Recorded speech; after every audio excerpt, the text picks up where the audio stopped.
সম্মানিত দর্শক এবং শ্রোতাবৃন্দ, আমি যশোরী বাংলাদেশি সেবা পার্টির পক্ষ থেকে আপনাদের সকলকে জানাই আসসালামু আলাইকুম রহমতুল্লাহ। আমি বিশ্বব্যাপী মুমিন মুসলিম ভাই বোনদেরকে বলতে চাই, আপনারা যদি এই পৃথিবীতে ইহুদি এবং খ্রিস্টানদের পক্ষ থেকে রক্তপাত বন্ধ করতে চান, তাহলে আরব ইতিহাসের স্বঘোষিত নবী দাবিদার মোহাম্মদ ইবনে আবদুল্লাহর হাদিসকে বয়কট করুন, যে হাদিসের কারণে হিন্দুস্তানের মুসলমানেরা কিয়ামত পর্যন্ত মার খাবে আর ফিলিস্তিনের মুসলমানেরা কিয়ামত পর্যন্ত মার খাবে। আর যারা এই হাদিসগুলি অর্থ কামানোর নেশায় ধর্মীয় বক্তা হয়ে বিভিন্নভাবে প্রমোট করে চলেছে, মনে রাখবেন এরা সবাই সেই পতিতার সাপোর্টার। যেমন আমরা বেশ্যাকে গালি মনে করি, তো পতিতাকেও গালি মনে করতে হবে। আর পতিতা বলতে আমরা শুধু নারীদেরকেই বুঝি। পুরুষ পতিতার সংজ্ঞা আপনাদেরকে আমি জানিয়ে দিচ্ছি। অবৈধভাবে জ্ঞাত আয় বহির্ভূত সম্পদ অর্জন করে যারা আজ সামাজিকভাবে প্রতিষ্ঠিত ধর্মের নামে এবং রাজনীতির নামে, এরাই হলো সমাজের সবচেয়ে নিকৃষ্ট পতিতা। কিন্তু বেশ্যা চরিত্রটা আমাদের খুব খারাপ মনে হয়।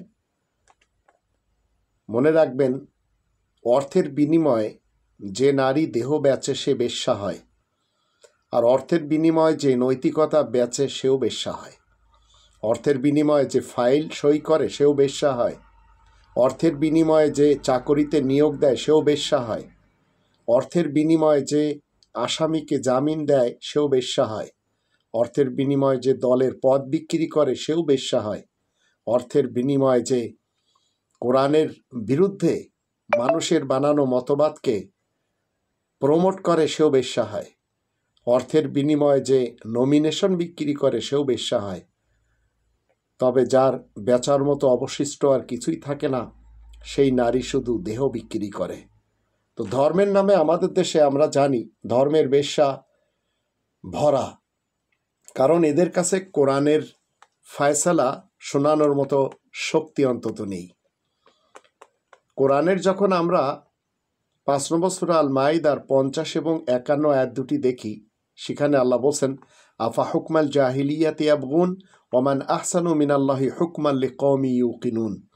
মানুষেরা কি অন্ধকার বর্বর যুগের বিধি ব্যবস্থা মেনে চলার জন্য চেষ্টা করছে? অথচ বিশ্বাসী কওমের জন্য আল্লাহ তাআলা চাইতে আর কে সর্বোত্তম নিখুঁত বিধানের ব্যবস্থাপক হতে পারে? তো এখন যারা ধর্মের বেশ্যা, এরাই পৃথিবীতে কোনো না কোনোভাবেই তারা ইহুদ এবং নাসারাদের সাথে আতাত করে তারা তাদের ধর্মজীবী করে খাচ্ছে। 5 নম্বর সূরা আল মাইদার 51 আয়াতে আল্লাহ বলেন, ইয়া আইয়ুহাল্লাযীনা আমানু লা তাত্তাখিযুল ইয়াহুদা ওয়ান নাসারা আউলিয়া বা'দুহুম আউলিয়াউ বা'দ ওয়া মান ইয়াতাওয়াল্লাহুম মিনকুম ফাইন্নাহু মিনহুম ইন্নাল্লাহা লা ইয়াহদিল কওমাজ জালিমিন। তোমরা যারা ঈমান এনেছো, শোনো, তোমরা হিদায়াতের দাবিদার ইহুদি আর সাহায্য করার দাবিদার নাসারাদেরকে মোটেই বন্ধু হিসেবে গ্রহণ করবে না। তারা তো নিজেরা একে অন্যের বন্ধু। সুতরাং তোমাদের মধ্যে যে কেউ তাদের বন্ধু হিসেবে গ্রহণ করবে সে তো ওদের দলেই সামিল হবে। নিশ্চয় আল্লাহ জালিম কওমকে পথ দেখান না মোটেই। তো অন্ধকার এবং বর্বর যুগের বিধি ব্যবস্থা যখন আমরা দেখি, তখন আরব ইতিহাসের মোহাম্মদ ইবনে আবদুল্লাহর বিধি ব্যবস্থাতে খুঁজে পাই, যার ফলে তার লাগিয়ে দেওয়া আগুন 1400 বছর থেকে জ্বলছে, বরঞ্চ তার পূর্বে থেকেও। মোহাম্মদ ইবনে আবদুল্লাহ কোরআনের মোহাম্মদুর রসুল্লাহ ওয়া খাতামান নাবিয়িনের 1 নম্বর শত্রু। তাই আমি এই মোহাম্মদ ইবনে আবদুল্লাহর হাদিসকে বয়কটের জন্য বিশ্বব্যাপী ডাক দিয়েছি। যদি এই হাদিস মানা হয়, তাহলে ইসরায়েলের কর্তৃক ফিলিস্তিনের মুসলমান এবং ইসরায়েলের মুসলমানদেরকে অমানবিক নির্যাতন কিয়ামত পর্যন্ত সহ্য করতে হবে। আর ভারতের মুসলমানদের উপরে হিন্দুদের পক্ষ থেকে যে কঠিনভাবে বিপদ সামনে আসছে, সেটি তাদেরও সহ্য করতে হবে। মোহাম্মদ ইবনে আবদুল্লাহ ইবনে আব্দুল মুত্তালিব ইবনে হাশিম ইহুদি এবং খ্রিস্টানদেরকে আরব উপদ্বীপ থেকে বহিষ্কারের কথা বলেছেন, এবং তার হাদিস শুনলে আপনারা বুঝতে পারবেন যে বিনা অপরাধে একজন নন মুসলিমকে এইভাবে নির্বাসন দেওয়া কি মানবিক হতে পারে? আর সেই হাদিস আমি আপনাদের সামনে বলে শোনাবো। সহিহ আল বুখারি হাদিস নম্বর 3247, আবার সুনান ইবনে মাজা হাদিস নম্বর 3950। আন ওমর ইবনুল খাত্তাব আন্না রাসূল قال লাইন ইশতু ইনশাআল্লাহু লা উখরিজান্নাল ইয়াহুদা ওয়ান নাসারা মিন জাজিরাতিল আরব। মুহাম্মদ বলেছেন, আমি জীবিত থাকলে ইহুদি খ্রিস্টানদের অবশ্যই আরব উপদ্বীপ হতে বের করে দেব। আবার তিনি এটিও বলেছেন যে আমার উম্মত পথভ্রষ্টতার উপর একত্রিত হবে না। যখন তোমরা উম্মতের মাঝে মত পার্থক্য দেখতে পাবে তখন সর্ববৃহৎ দলের সাথে সম্পৃক্ত থাকবে। তো কোরআন তো আমাদেরকে কি শিক্ষা দিল? 3 নম্বর সূরা আল ইমরানের 103 নম্বর আয়াতের শুরুতে বলা আছে, ওয়াতাসিমু বিহাবলিল্লাহি জামিআন ওয়া লা তাফাররাকু। আর তোমরা সবাই আল্লাহ তাআলার রজ্জু কোরআনকে একত্রে মজবুতভাবে আঁকড়ে ধরো, তোমরা ফিরকা ফিরকা, মাযহাব মাযহাব এবং বিভিন্ন পার্টিতে বিভক্ত হয়ে যেও না। এখন যদি আপনি আমি আমাদের দেশের ইসরায়েলি প্রোডাক্ট কিনলে এই পানির বিজ্ঞাপনদাতা আজহারির ব্যাপারে জানি, সেও কিনা ফিলিস্তিনের পক্ষে কথা বলছে। আবার রিসোর্টে ধরা খাওয়া সেই মামুনুল হকের হুঙ্কারও জাতি শুনছে ইসরায়েলের বিরুদ্ধে এবং ফিলিস্তিনের পক্ষে। ইসরায়েলে এই মুহূর্তে বসবাস করছে 93 লক্ষ মানুষ। তার ভিতরে 67 লক্ষ ইহুদি এবং 19 লক্ষ হচ্ছে মুসলমান, শিয়া সুন্নি সালাফি সমাজ মিলে, আরও অন্যান্য লোক রয়েছে বাকিগুলি। তো এখন আমাদের দেশের মুসলমানদের সেন্টিমেন্ট নিয়ে যারা খেলা করে তারা হচ্ছে প্রায় 150 মতো উলামায়ে ইহুদ এবং উলামায়ে নাসারা, যাদেরকে আমরা উলামায়ে কংগ্রেস এবং উলামায়ে বিজেপি বলি। এরা আমাদের দেশের মানুষকে এই কোরআনের যে 5টি দাবি, সেই 5টি দাবি থেকে দূরে রাখে। আল কোরআনের প্রতি শতভাগ বিশ্বাস করা 1 নম্বর দাবি, কোরআনের নিজস্ব ভাষা পড়ার জন্য শেখা 2 নম্বর দাবি, মাতৃভাষায় কোরআন জানা 3 নম্বর দাবি, কোরআন মতে জীবন কাটানো 4 নম্বর দাবি, আর কোরআনের তাবলীগ করা 5 নম্বর দাবি।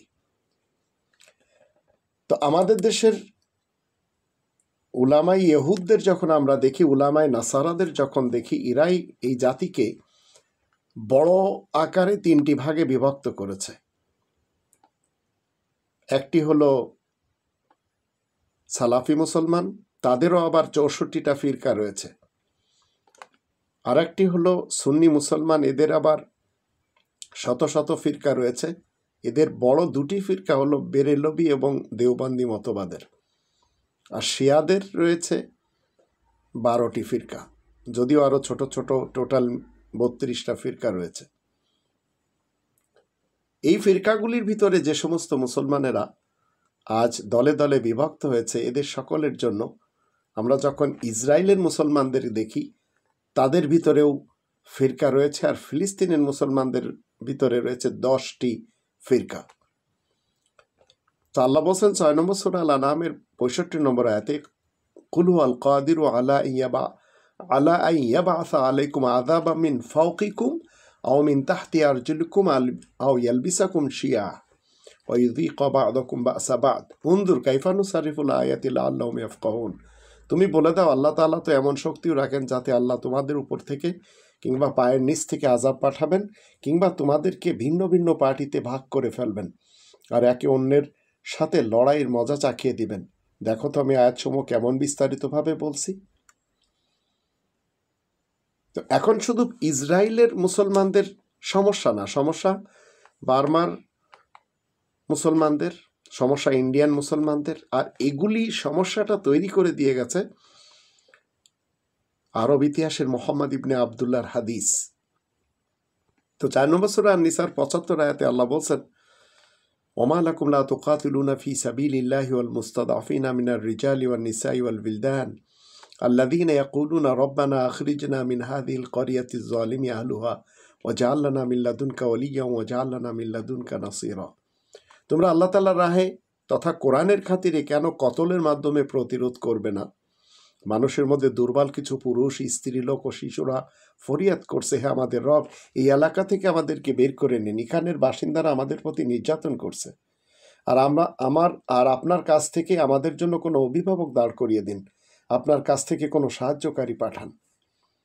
তো আমি যশোরী এই আয়াতকে সামনে রেখে আর বাকি যে আয়াতগুলি আপনাদের সামনে তুলে ধরলাম, এগুলিকে সামনে রেখে আমি পৃথিবীতে যে সমস্ত মানুষ ইহুদি, খ্রিস্টান এবং হিন্দুদের মাধ্যম দিয়ে ক্ষতিগ্রস্ত হয়ে আছে, নির্যাতিত হচ্ছে, নিপীড়িত হচ্ছে, অপমান হচ্ছে এবং তাদেরকে মেরে ফেলে দেওয়া হচ্ছে, আমি আপনাদের সকলকে বলতে চাই এর মেন কারণ হচ্ছে আরব ইতিহাসের মোহাম্মদ ইবনে আবদুল্লাহ ইবনে আব্দুল মুত্তালিব ইবনে হাশেমের সেই হাদিস, যে হাদিসের ব্যাপারে আপনারা জানেন গাজওয়ায়ে হিন্দের হাদিস রয়েছে, আবার ইহুদিদেরকে আরব এলাকা থেকে বের করার হাদিস রয়েছে। এর ফলে আজ আমরা দেখতে পাচ্ছি নরেন্দ্র মোদী এবং নেতানিয়াহু মুসলমানদের কিভাবে কচু কাটা কাটছে। আর মুসলমানদের প্রায় 50টির উপরে দেশ যা রয়েছে, এরা কেউ কাউকে সহযোগিতা করতে রাজি না। যদিও আমাদের এই ছোট্ট বাংলাদেশ রোহিঙ্গাদেরকে জায়গা দিয়েছে। আর আমি বলবো 4 নম্বর সূরা নিসার 75 নম্বর আয়াত মতে তাদেরকে জায়গা দেওয়া হয়েছে। এখন ইসরায়েলের এই গণহত্যার বিরুদ্ধে আমরা দেখতে পাচ্ছি আজহারি নিজেও এখন স্ট্যাটাস দিচ্ছে, আবার বৈশ্বিক জিহাদ করার জন্য হিফাজত ডাক দিচ্ছে। কিন্তু ইসরায়েলি পণ্য কিনলে যে পানিটা, এই পানির বিজ্ঞাপনদাতা আজহারি। আবার রিসোর্টে ধরা খাওয়া মামুনুল হকের হুঙ্কার এখন শুনতে হচ্ছে জাতিকে। তো মনে রাখবেন, হিন্দুস্তানের মুসলমানদের পিটুনি খাওয়ার ব্যবস্থা করে দিয়ে গেছেন আরব ইতিহাসের মোহাম্মদ ইবনে আবদুল্লাহ, আর ফিলিস্তিন সহ আরব এলাকার মুসলমানদেরকে পিটুনি খাওয়ার এই রাস্তা খুলে দিয়ে গেছেন আরব ইতিহাসের মোহাম্মদ ইবনে আবদুল্লাহ। কোরআনের মোহাম্মদুর রসুলুল্লাহ ওয়া খাতামান নাবিয়িন আমাদেরকে শিক্ষা দিচ্ছেন আমরা যেন রক্তপাত না করি, আমরা যেন কাউকে নিজেদের ঘর থেকে বের না করে দিই। 2 নম্বর সূরা আল বাকারার 84 এবং 85 আয়াত দুটি আমরা যখন পড়ি তখন এই ফয়সালা পাই। ফিলিস্তিন নিয়ে আপনাদের অন্তরে যেমন রক্তক্ষরণ হচ্ছে, বিষণ্ণতা কাজ করছে, আমারও একই। হিন্দুস্তানের মুসলমানদের নিয়ে যা হচ্ছে, এই নরেন্দ্র মোদী আর নেতানিয়াহু এরা দুজন মূলত মুহাম্মাদের হাদিস মতে মুসলমানদেরকে পিটুনি দিচ্ছে এবং দিতেই থাকবে। তো অন্যায়ের বিরুদ্ধে যদি আপনি কথা না বলতে পারেন, তাহলে আপনি নিজেকে মুসলমান শিয়া সুন্নি সালাফি বলতে পারেন। আমি কিন্তু মুসলমান শিয়া সুন্নি সালাফি নই, আমি হচ্ছি মুসলিম এবং মুমিন। আপনারা যতই নামাজ পড়েন আর ফিলিস্তিনদেরকে যতই সমর্থন করার কথা বলেন, আপনাদের প্রথম এই টুপি, পাগড়ি, জুব্বা, রুমাল, আবার এফদ, কটিবন্ধন, মুখ ঢাকা, বোরকা, এগুলি সব বাদ দিতে হবে। এগুলির জন্য কোরআনের কোনো সনদ নেই। এখন এইসব পরে যারা ধর্মজীবী করে খাচ্ছে, এরা সবাই ধর্মের ব্যবসায়ী, আর এরা মনে করে চলেছে সুন্নতি পোশাক পরে চলেছে। এরা মূলত কেউ সুন্নতি পোশাক পরেনি, এরা সবাই মোহাম্মদ ইবনে আবদুল্লাহর শেখানো ধর্ম ব্যবসা কি করে খেতে হয় সেই পোশাক পরেই এরা মানুষকে ধোঁকা দিচ্ছে। আপনি যদি ধর্ম নিয়ে বিজনেস করেন, তাহলে আপনি ইহুদি এবং খ্রিস্টানদের আগ্রাসনের আসল কারণ নিয়ে কথা বলতে পারবেন না। আসল কারণ হলো মোহাম্মদ ইবনে আবদুল্লাহর হাদিস। আর এই মুসলমান শিয়া সুন্নি সালাফি সমাজ এরা আজ পৃথিবীতে 3টি বড় ফিরকা এবং সমাজ তৈরি করে দিয়েছে, এবং এরা সবাই 3 নম্বর সূরা আল ইমরানের 103 নম্বর আয়াতের বিপরীত কাজ করে চলেছে। আমরা যদি হাসিনা সরকারের যুগে দেখি, সেখানে আমরা দেখতে পাই কওমি জননীরা তাকে, উলামায়ে কংগ্রেস যারা তাকে কওমি জননী বানিয়েছিল, আর সাথে ছিল উলামায়ে বেরেলবি বা বিজেপি উলামা, আমাদের দেশে যাদেরকে তরিকত বলা হয়, আর হেফাজত হচ্ছে উলামায়ে কংগ্রেস। এরা খুনি হাসিনাকে কওমি জননী বানিয়েছিল। এরাই কিন্তু কখনো বিএনপি মার্কা উলামা দল হয়, আবার এরাই কিন্তু কখনো আওয়ামী লীগ মার্কা উলামা লীগ হয়। এরা ধর্মের ব্যবসা করে হাদিসের ভিত্তিতে। কোরআন এরা বলতে চায় না। এরা হামাসের পক্ষে কথা বলবে, কিন্তু এরা নিজেরা খারিজি।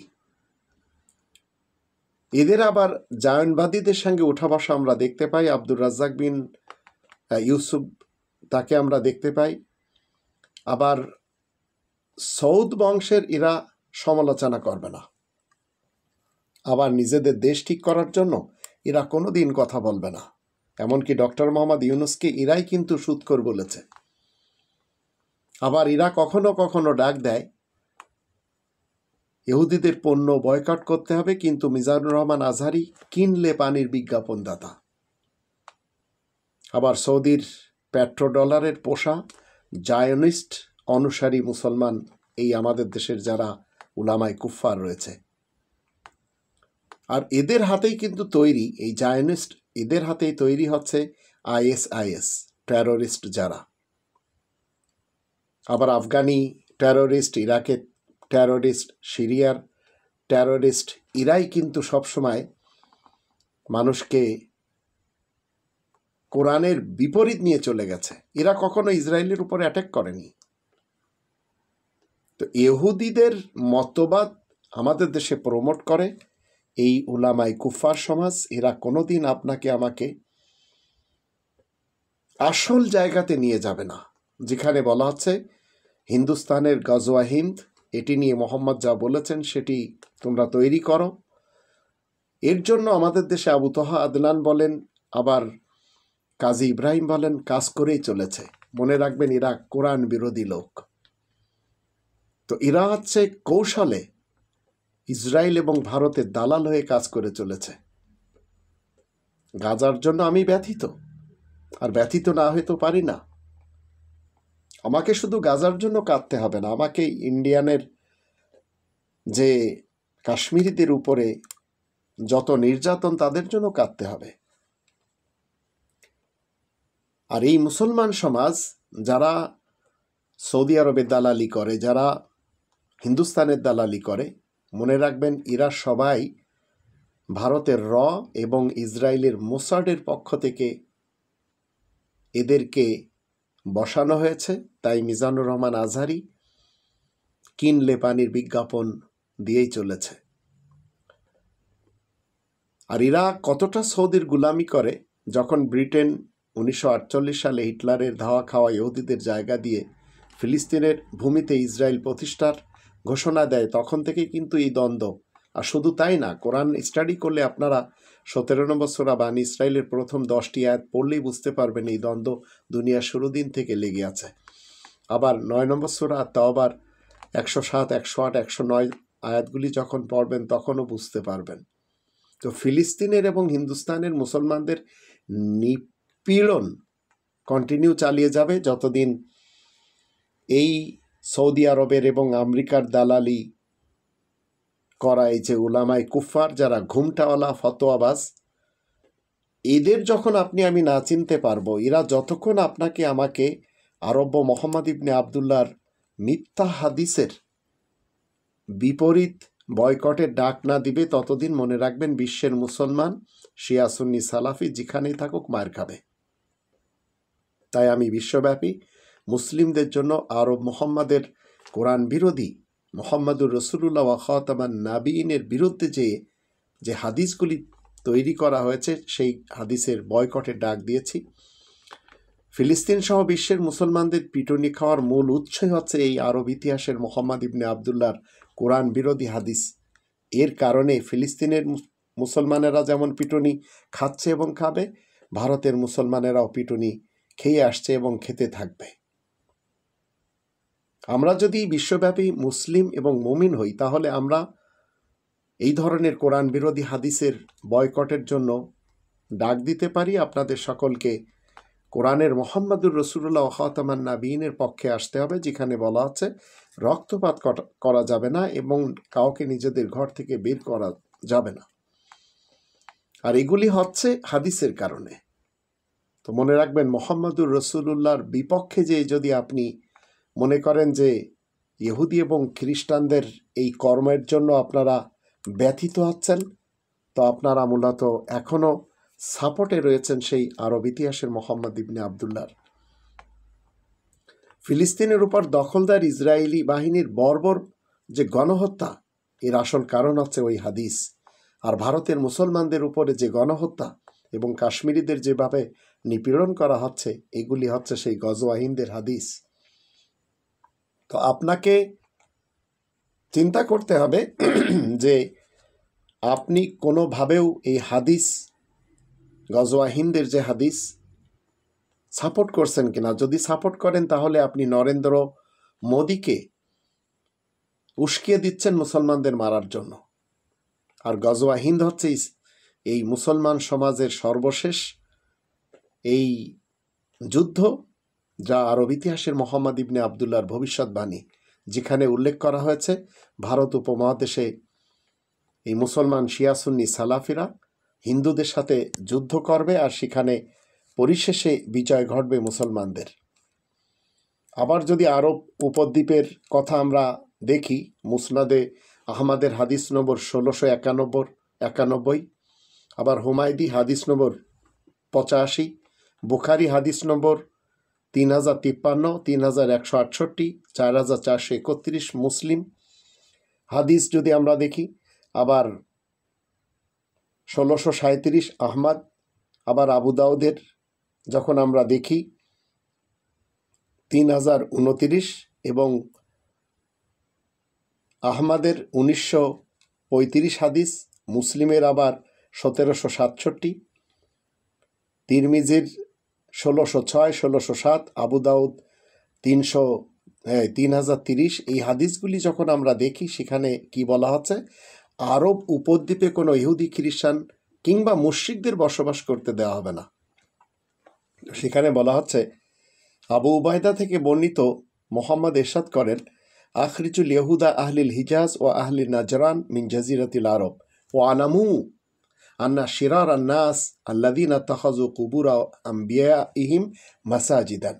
তোমরা আরব উপদ্বীপ থেকে নাজরান এবং হিজাজ অধিবাসী ইহুদিদেরকে বের করে দাও, খ্রিস্টানদেরকেও বের করে দাও, কারণ তারা সর্বনিকৃষ্ট মানুষ। তো এই কথা যদি আজ নেতানিয়াহু শুনে মুসলমানদের মারে, তাহলে মনে রাখবেন মুসলমান মার খাচ্ছে মোহাম্মদ ইবনে আবদুল্লাহর এই হাদিস মতে।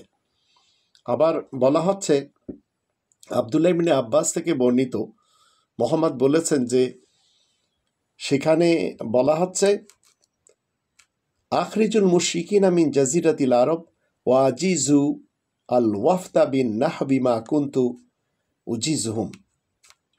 তোমরা আরব উপদ্বীপ থেকে মুশরিক তথা ইহুদি এবং খ্রিস্টানদেরকে বের করে দাও, তবে তোমরা তাদের প্রতিনিধি দলকে প্রবেশের অনুমতি দিবে যেভাবে আমি তাদেরকে প্রবেশের অনুমতি দিলাম। উমর ইবনুল খাত্তাব থেকে বলা হচ্ছে, লাইন ইশতু ইনশাআল্লাহু লা উখরিজান্নাল ইহুদা ওয়ান নাসারা মিন জাজিরাতিল আরব হাত্তা লা আদা ইল্লা মুসলিমান। আল্লাহ চায় তো আমি আরও কিছুদিন বেঁচে থাকলে ইহুদি এবং খ্রিস্টানদেরকে আরব উপদ্বীপ থেকে অবশ্যই বের করে দেব, যেন এতে মুসলমান ছাড়া আর কেউ না থাকে। তো এই যে কথাগুলি আপনারা চিন্তা করেন, এইসবের কারণেই কিন্তু আজ মুসলমানরা যারা ফিলিস্তিনে মার খাচ্ছে এবং অন্যান্য জায়গায় মার খাচ্ছে। আবার যদি আমরা গাজওয়া হিন্দের ইতিহাস একটু জানি, সেখানেও বলা হচ্ছে যে এই হিন্দুস্তানের যুদ্ধে কোটি কোটি মানুষ মারা যাবে, কোটি কোটি হিন্দুদেরকে কচু কাটা হবে। আর এই ভবিষ্যৎবাণী গাজওয়া হিন্দ করে গেছে মোহাম্মদ ইবনে আবদুল্লাহ, যার কারণে প্রতিনিয়তে হিন্দুস্তানের মুসলমানদেরকে মার খেতে হচ্ছে। তো এখন যদি আপনারা মনে করেন যে গাজওয়া হিন্দের জন্য আপনাদের তৈরি নিতে হবে যেভাবে আবু তহা আদনান সাহেব বলেই চলেছেন, এবং এই হাদিস যদি আমরা দেখি গাজওয়া হিন্দ নিয়ে অনেকগুলি হাদিস রয়েছে, এবং সেখানে বলা হচ্ছে যে এই গাজওয়া হিন্দের মানে হিন্দুদের কচুকাটা করার জন্য এই যে হাদিস, সেখানে বলা হচ্ছে যদি মোহাম্মদ নিজে জীবিত থাকতেন তাহলে সেখানে তিনি অংশগ্রহণ করতেন। তো মনে রাখবেন, এই ধরনের হাদিসগুলি যখন আপনি আমি মানা শুরু করব, তখন আপনাকে আমাকে কি করতে হবে? জানতে হবে যে হিন্দুস্তানের মুসলমানদের রক্ষা নেই। আল বিদায়া ওয়ান নেহা গাজওয়াতুল হিন্দ অধ্যায়ের 6-332 যদি আমরা দেখি, তো সেখানে ইচ্ছা প্রকাশ করা হচ্ছে যে গাজওয়া হিন্দের জন্য। আর সুনানুল মুশতবা 6/24 যদি দেখি, কিতাবুল জিহাদ গাজওয়াতুল হিন্দের অধ্যায় রয়েছে। সুনানের নাসাই 3/28 গজওয়ায় হিন্দের অধ্যায় রয়েছে। সুনানুল কুবরালিল বাইহাকি 9/176 সেখানেও রয়েছে। তো এখন যদি এই গাজওয়া হিন্দ নিয়ে আপনারা বিশ্বাস করেন যে এটি আপনাদের বানানো স্বঘোষিত আরবের মোহাম্মদ ইবনে আবদুল্লাহর মন গড়া হাদিস ঠিক আছে, তাহলে মুসলমানদেরকে অতীতকাল থেকে যেভাবে মার খেয়ে আসার ইতিহাস দেখছি, এটি কন্টিনিউ চলবে। আর আমি বিশ্বব্যাপী মুমিন মুসলিম ভাই বোনদেরকে বলতে চাচ্ছি, আপনারা আরব ইতিহাসের মোহাম্মদ ইবনে আবদুল্লাহর প্রত্যেকটি হাদিসকে বয়কটের ডাক দিন, তাহলে পৃথিবীতে কিছুটা হলেও শান্তি বয়ে আনা যাবে। অন্যথায় ইহুদি খ্রিস্টান এবং হিন্দুদের পক্ষ থেকে এই মুসলমান সমাজ মার খেতেই থাকবে, এতে কোনো সন্দেহ নেই। আর বাংলাদেশের 18 কোটি মুসলমান, এরা 150 মতো আমাদের দেশের উলামায়ে কুফার রয়েছে, এদের হাতেই খেলছে। তাই কেউ সালাফি, কেউ সুন্নি, কেউ শিয়া হয়ে কোরআনের 22 নম্বর সূরা আল হজের 78 নম্বর আয়াত মতে আল্লাহ যে আমাদের নাম হুয়া সাম্মাকুমুল মুসলিমিন রেখেছেন, সেটি হতে দেবে না। তো আমাদের নাম মুসলিমিন 3 নম্বর সূরা আল ইমরানের 102 নম্বর আয়াত মতে এই নামেই মৃত্যুবরণ করতে হবে। এবং আপনাকে আমাকে এই হাদিসগুলি নিজ জীবন থেকে বয়কট করতে হবে। আর এই কোরআন 17 নম্বর সূরা বানী ইসরায়েলের 70 নম্বর আয়াতে বলে দিয়েছেন, ওয়ালাকাদ কাররামনা বানী আদম, বানী আদমকে, আদম সন্তানকে আল্লাহ সম্মানিত করেছেন। আদম সন্তান সে হিন্দু হোক, বৌদ্ধ হোক, মুসলমান শিয়া হোক, সুন্নি হোক, সালাফি হোক, বা মুসলিম হোক, মুমিন হোক, নাস্তিক হোক, আস্তিক হোক, খ্রিস্টান হোক, ইহুদি হোক, জারেতুস্তি হোক, যেই হোক না কেন, ওয়ালাকাদ কাররামনা বানী আদম, এটি যেন আমাদের মনে থাকে। আর কেউ কারোর বিরুদ্ধে কোনো ধরনের যুদ্ধ করবে না, কারণ ইসলামের ব্যাপারে কোনো জোর এবং বল প্রয়োগ নেই। মুহাম্মাদুর রাসূলুল্লাহ ওয়া খাতামান নাবিয়িন দ্বারা সত্যায়িত 2 নম্বর সূরা আল বাকারার 256 আয়াতের শুরুতে বলা আছে, লা ইকরাহা ফিদ্দীন, ইসলামী জীবন ব্যবস্থায় কোনো বল প্রয়োগ নেই। আর আল্লাহ তাআলা শান্তির পৃথিবীতে সবাই স্বাধীনভাবে বসবাস করবে। 18 নম্বর সূরা আল কাফের 29 নম্বর আয়াতের শুরুতে বলা হচ্ছে, অকুলিল হাক্কু মির রব্বিকুম ফামান শাআ ফালিউমিন ওয়া মান শাআ ফালিয়াকফুর, তুমি ঘোষণা করে দাও এই মহাসত্য তোমাদের রবের পক্ষ থেকে এসেছে, যার ইচ্ছা সে মানবে, যার ইচ্ছা সে অমান্য করবে। আপনার কোনো ধরনের অধিকার নেই পৃথিবীতে যুদ্ধের ঘোষণা দেওয়া এবং রক্তপাতের জন্য, আর নিজ এলাকা থেকে আপনার বিপরীত মতবাদের লোকদেরকে বের করে দেওয়া, যেটি আরব ইতিহাসের মোহাম্মদ ইবনে আবদুল্লাহ করে গেছে। এবং 200 কোটি মুসলমান পৃথিবীতে আজ নির্যাতিত, নিপীড়িত এবং তারা শোষিত হয়ে আছে। তাদের উপরে শাসন করে চলেছে হিন্দু, বৌদ্ধ, খ্রিস্টান, ইহুদি এবং অন্যান্যরা। আল্লাহ আমাদের সবাইকে তৌফিক দান করুন, আমরা যেন এই মিথ্যা হাদিসের বিরুদ্ধে কথা বলে আমরা যেন পৃথিবীতে কিছুটা হলেও শান্তি আনার জন্য চেষ্টা করতে পারি। আল্লাহ আমাদের সেই সহায় হন।